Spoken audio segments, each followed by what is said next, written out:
Pemba.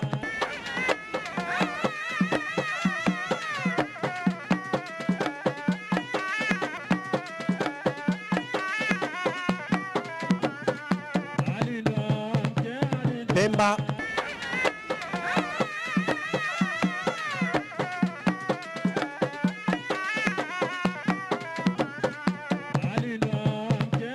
Pemba.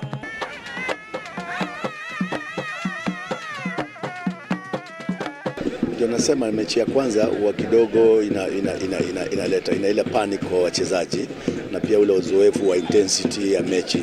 Nafikiria mpaka dakika ya mwisho ndio naona kidogo tunafanya mabadiliko, maana mara mingi dakika za mwisho na mkiwa kidogo mna kitu ya kuchunga, mna lazima maintain ile game yenu nzuri, bado kidogo lazima maintain the standing results, na pia lazima mtafute bao la pili, kwa hivyo inakuwa kidogo kuna changamoto.